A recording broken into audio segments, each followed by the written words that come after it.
Previously on Breaking Point. Just leave it. No, just talk to me for once. Just let go. Back off! Why do you have to be like this? Oh, so I'm the problem! You won't let me pass. You won't even talk to me. You want respect, you give respect. That's how it works. How about you give me a little respect? How about you earn it first? How am I supposed to do that? I'm all ears. You give me space out there. What's your problem? I'm trying to win. Oh, and that makes you special?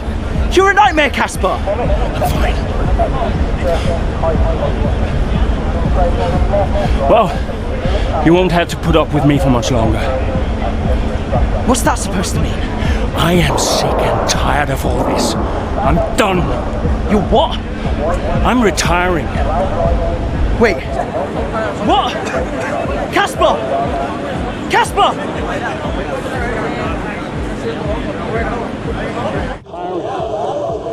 Wait.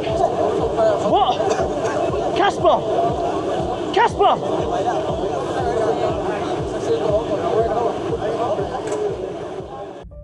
Hello everyone, welcome back to my channel. It's time for chapter 11 in Breaking Point story. I think we are moving to Austrian Grand Prix after the epic dramatic scenes from Canada. And I think, as you can see, I think Aston Martin's situation right now is pretty bad. Ackerman announced retirement in front of everybody. I think at least in the paddock he announced, but that was captured by Butler and put it in social media, and everybody knows that now that Ackerman is retiring, even including the team, and team was not knowing or was not aware of his retirement till now. I think it was now opened up. I think because thanks to Butler, I think now everybody knows. And also I think everybody will blame Jackson for it, surely, because he just announced it just right after this incident between himself and Jackson, because of that Canadian Grand Prix where a team told Ackerman to not to defend his position and leave Jackson so that he can catch someone in the front, but Ackerman disobeyed it. And after that a cutscene followed, and where Casper, Ackerman and Jackson quarreled a bit, and then that was captured by Butler and put it in social media. But that's how it is. Anyway, let's see what happens in this chapter, chapter 11 of Breaking Point. Hopefully some redemption for Jackson after that incident, or maybe Ackerman is still the man. Maybe he doesn't learn the lesson, and maybe Butler is just playing him the same way he played Jackson in the season 2. So now he's playing Ackerman also, but Ackerman should be wise enough to know that Butler is playing him, but I don't know. Maybe anger takes over you, I think, no matter what, and especially a rookie defeating you in season 2 of I think it's last. It's just pretty confusing there, so we can keep it as last season. So, and also the tussle between your rookie teammate, and then rookie teammate is telling you that you are pretty old and no match and all the stuff. This came out of Butler, so I think it is not a genuine response from Jackson. I think Jackson would never would have told that, because as you can see in the first episode of this Breaking Point, he said that Jackson, yes, is looking for forward to meet Ackerman, and also especially is a fan of Ackerman, and it's great to have him as a teammate. So, and also he was telling that he is looking for his support and all those such things. So he had a huge respect for Ackerman, but Ackerman, I don't know whether he has listened to that press conference or just blindly believes whatever others say, especially Butler. But anyway, as you can see in the social media, I think everybody is blaming Jackson because of Jackson. The retirement announcement came, or Ackerman is retiring because of Jackson. But yeah, I don't think that is a reason. But now people will take that as a reason, and then that's how it is in the Formula 1. So, as you can see, someone makes a mistake, even though they are not fully guilty of. People blame them to the core, so that their morale will get destroyed, and then maybe the performance will be reflected in the track as well. So maybe Jackson will fade out from here. maybe we have to wait and see. Let's see. I'm going through some few mails. As you can see, I think I mean team is asking for an apology because after the incident. Obviously, I mean you have to apologize. That's not a professional way of dealing with people. So, and also they are asking. They have also asked Jackson for the apology, but it should be mutual because they quarreled together. Even though one cannot be blamed there, both has to be blamed there. So the quarrel was initiated by Jackson, even though he just wanted to know why and stuff. But Ackerman took it even further. But so the apology has to come from both sides, but it is not coming. So anyway, moving on to this Australian Grand Prix. So we are starting from the middle of the race. So let's see what happens. What objective we will get. Please subscribe, guys. Also press notification bell icon, and let's move on. I think we all get a cutscene. No. It's just 10 laps remaining, so we'll be driving for 10 laps. Maybe I think we have to catch safety car here. I think something happened there maybe for Ackerman, so he fell back to the last position, so P19. But nevertheless, we have safety car, so we have to catch to the safety car. So now we have caught the safety car, also caught the back of the train, and then we are resuming the race. So no overtaking it says, but we are overtaking him, Latifi, in that corner, because that is the first safety car line we have passed already. So after passing the safety car line, I think we are ready to overtake. So we don't have to wait for finish line here, so we can overtake before that, and that is what we have done. And then now I think we are pretty close to Mazepin. I think we have to overtake him.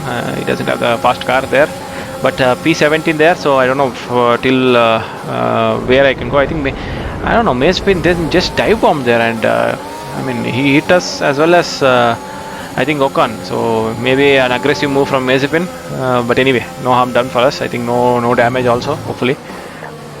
And then we are slowly catching to Russell. So we have 8 laps to go, guys. So we should be able to get something out of it. Maybe a top 5 finish, hopefully, because everybody is just in front of us. So not much gap. I think we can overtake. See, as you can see, Russell was too slow there. I think he doesn't have the car with a great downforce. So he had to lift a bit there, but I don't have to do anything there. So an easy overtake there. I had to go wide there because I carried more speed. But anyway, no harm done, no warning as such. And off we go. I think we are pretty close to Schumacher. I think Schumacher is in a good position compared to Mazepin in the same car. So, and let's do the same thing. I think I got a great exit from that corner, so I was able to overtake Schumacher pretty easily. Maybe I can check if I can overtake Giovinazzi in this corner, a dive bomb. Yes, so it was easy overtake there, and not much effort put by Giovinazzi. Let's see the replay how I overtook Schumacher as well as Giovinazzi. So it was a clean overtake, at least better than what we had in the last lap, where Mazepin dive bombed both Ocon as well as from ourselves. I think he just went in the middle and then tried to reach that corner, but we were there and even Ocon were there, so there was a crash. That was a crash imminent, but nothing happened there. Anyway, moving on to this lap 11, I think we are close to Tsunoda there. I see a fight going on in front of us, front of me. I think Sainz and Leclerc are fighting. Good. I think both are Ferrari, so somehow Leclerc came in front, I guess. So Sainz fell back, maybe teammates. So that's why they did not risk, I guess. But anyway, Tsunoda almost hit. I hit Tsunoda there because he was very slow in that corner, similar to George Russell. But anyway, we should be able to overtake Tsunoda pretty easily here, and DRS is enabled in this lap. So hopefully I can overtake Sainz here. I just had a look at the inside, and finally I saw that Sainz was closing the gap, and then I had to do something to avoid the contact. Let's see how it was in the replay mode. So as you can see, I think he just closed that gap which I had. So there was no way I could have dive bombed there. If I had, I would have hit Sainz. But anyway, I did a nice evasive action there. I had to cut the corner there, but anyway, no harm done. So as you can see, I think Leclerc was fighting Raikkonen there, and we also had a chance to go inside. I think 3 cars side by side, and a bit of contact between both of us. As you can see, maybe we can see that. I think yeah, so 3 cars in the same corner. I think there is contact imminent. We had a few contacts there. I think Raikkonen touched our rear wheel because he had no place to go. I think he did not want to back off, and Leclerc also was there. So anyway, I think Leclerc has overtaken. Sorry, I think it is not Raikkonen, it is Butler. So just I got a bit confused. So now actually Butler is in place of Raikkonen there. So he's driving for Alfa Romeo. So then I'm happy that we have overtaken Butler as well as Leclerc has overtaken Butler. So that's very good from both of us. An insult to injury. I think we should make him more and more like this. We should overtake and insult him, and maybe that's how he learns and keeps his attitude to himself.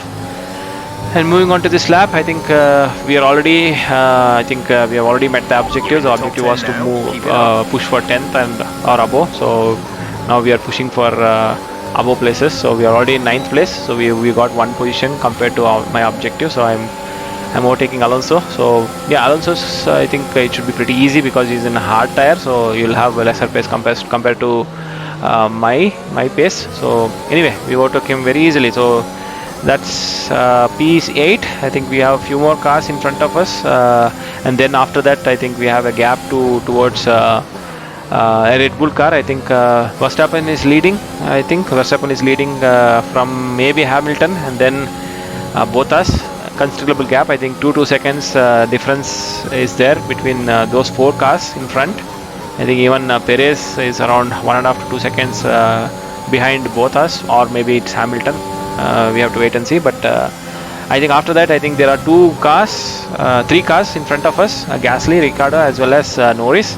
I think all close together, so we should be able to try to overtake these guys. I think hopefully we don't get stuck in the DRS train. I think except Norris, all 3 of us will have DRS. I think Ricciardo is challenging Norris in this case, but yeah, let's hope he can overtake Norris and we overtake Gasly here. The same move I did to Alonso, I'm doing for Gasly, going outside the corner and then overtaking done in the outside. I got a lot of traction in this corner compared to Gasly, so I was able to pull away. Maybe I can overtake Ricciardo itself in this one because I got a great exit out of this corner, and maybe I can see in the inside, outside. No, maybe I can do a switchback maneuver, possibly. Yes, and I got that. I think Ricciardo was a bit slow there. I think he lost the traction on that corner, and I got a great exit. I did a switchback maneuver, so I got a great exit.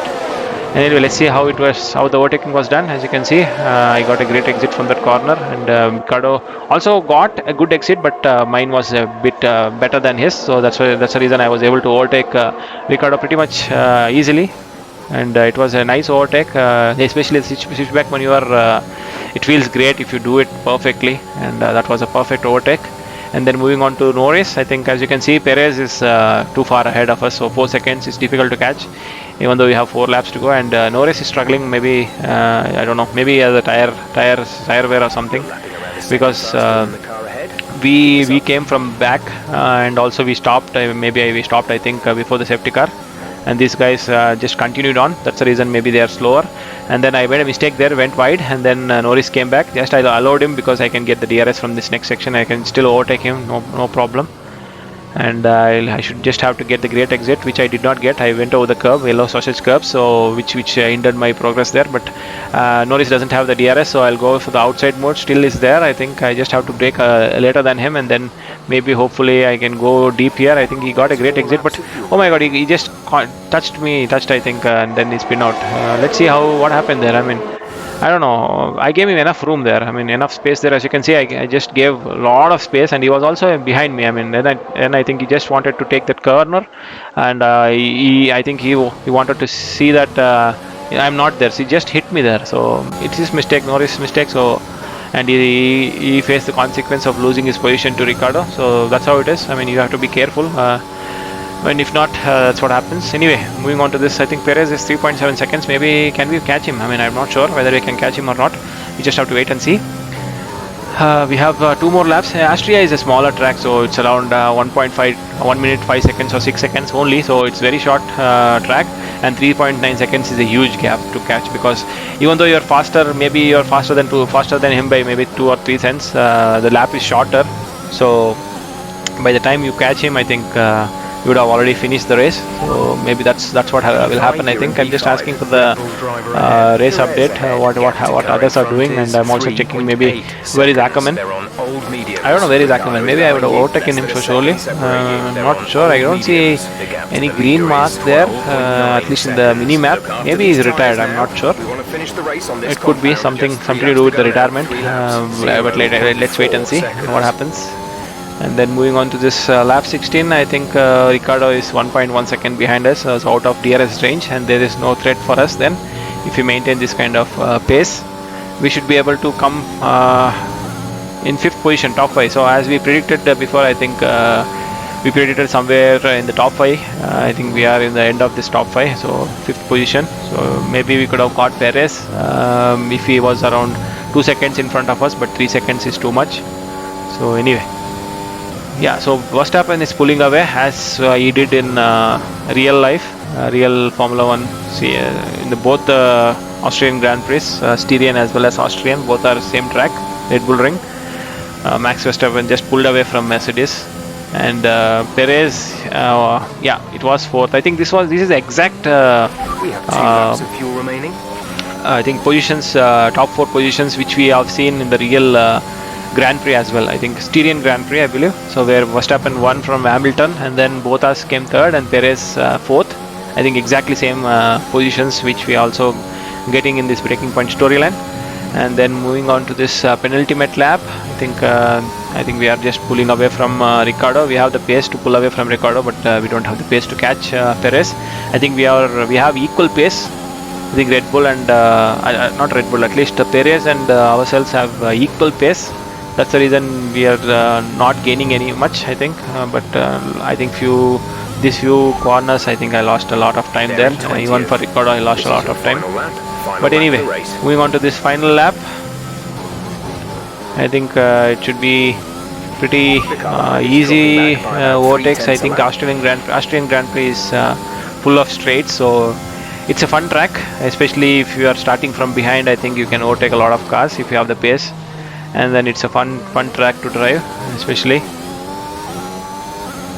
there are a lot of corners where you can do the overtaking maneuver. So one corner was that hairpin bend which we have just came across. Another corner is this one, which we did multiple overtakes, and also Norris got caught out and hit me there. So another overtake is here. I think you can go inside as well as outside. The one which we saw in just previously, I think Leclerc and Sainz, which they did. Leclerc overtook in the inside. I think Sainz just gave it. And then yeah, Red Bull have won. Max Verstappen, race winner. So we just have to come and finish the race in P5 position, and then that's a good recovery from last position. And that too without safety car, I think we would have not finished at all in the point scoring position. And thanks to safety car and thanks to Ackerman's driving skill, yeah, we got position 5, and it is good for team. And Red Bull is happy. I think Christian Horner is happy. And I'm not sure what happened to Jackson here, so we just have to wait and see. Maybe he got a retirement or something, I'm not sure. But we have to wait and see, because I did not see him anywhere when I overtook some cars. And also I saw only 19 cars were there in the track. So who is that 20th car? Maybe it could be Ackerman. Jackson itself, I guess, because maybe you got a retirement. Maybe a clash would have happened before the actual 10 laps. That's where the safety car came. Maybe, I'm not sure. Anyway, we have to just wait and see. Maybe in the news feed or something where we get to see that what happened to Jackson and all stuff. And let's see the celebration. I think Max Verstappen is very happy, and also Lewis Hamilton is happy. Yeah, I don't know. He usually will never be happy for the P2 or anything apart from P1. So at least in the game he is happy. Anyway, moving on to this chapter 11. So some media questions as usual. I think I'll just leave it the options to you guys. It's pretty boring to answer these questions. Not really, no. I think there were opportunities out there for me to do better than I did. I know I didn't have the best start, but after the safety car came out, it was a different race, and I could have maybe capitalized more than I did. Speaking of the safety car, Devin Butler has gone on record calling you lucky to get the result you did. Did luck come into it today? I'm not going to comment on what Devin has to say, but safety cars change races. It's just one of those things that's going to help you on the day or not. Thankfully, it went our way today. Teammate Aiden Jackson was forced to retire today. Would you say he's going through a bit of a rough patch? I'm not here to talk about Aiden. You'll have to ask him about that. Appreciate your time. So we got to know from the media questions that Jackson was the guy who was forced to retire. I think some problem there I think happened. Maybe an accident or some mechanical issue. Yeah, forced to retire usually means it's a mechanical issue. But anyway, so we just have to see what happens in the next subsequent chapters. I think as you can see in the news feed, I think there is something with respect to our myself and Ackerman. Let's listen to the call from Brian. Brian. Cass, are you busy? Well, actually... Look, I need you to come to the office. Can you pop by now? Why? What's going on? Nothing. I'll tell you all about it when you get here. Can't you just tell me now? Thanks so much, Casper. Really appreciate it. So Ackerman, I think, is so given up. I think he doesn't want to attend anywhere. He just want to complete the season and get out of it, I guess. And maybe he wants to complete this season on a high. That's the reason he's getting all kind of podiums as well as good positions out of nowhere. So yeah, as you can see, I think even Devin Butler, as usual, typical him, he's just telling that without the safety car, I think Ackerman would have lost it. But safety car helped him. It's lucky. Yeah, safety car is always a luck. That's what it is. So the safety car can change your race as well as destroy your race. So in this case, Ackerman, I think his race was saved by safety car. I think Butler, as we seen in the race, we overtook both Leclerc as well as myself, and then just we squeezed him in between. That was a great move from myself and Leclerc, and then it was a humiliation for Butler. Anyway guys, thanks for watching. Do subscribe for more videos as well as press notification icon. More chapters continue. I think we have 5 more chapters to go, I feel, and then daily uploads for those chapters. Please stay tuned. Thanks for watching. Have a nice day. Bye.